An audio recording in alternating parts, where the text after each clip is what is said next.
We do have some legislation in terms of some species need to be licensed under the Dangerous Wild Animals Act, but not the most common.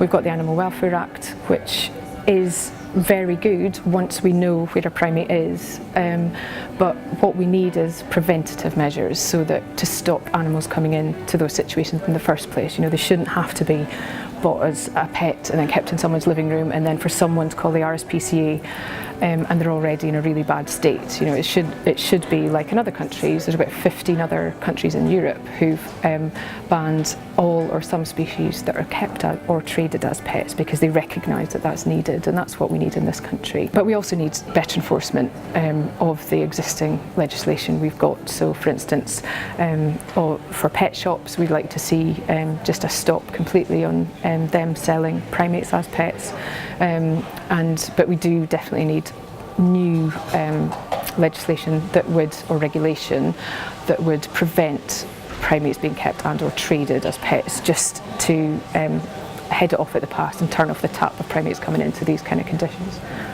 At the moment we do have an opportunity because the government has a consultation on animal establishment licensing, which includes pet shops. So we are pushing for restriction on the species that can be sold as pets. That would be one way to deal with it.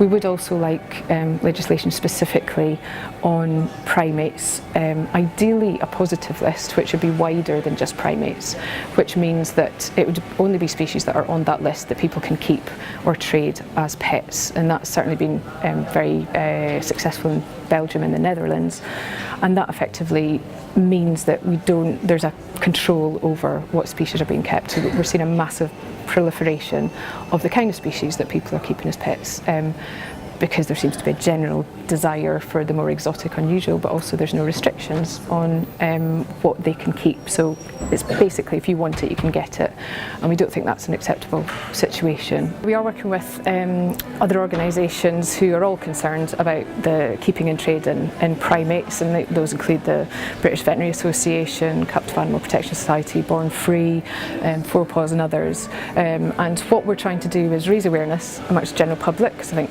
most people have no idea it's legal to keep or trade in monkeys, and get them to sign on to petition, which is under protectprimates.org, and so that we can raise it with government and show that, you know, people are concerned about this. They do think there should be further protection for primates, and then push for better protection through legislation.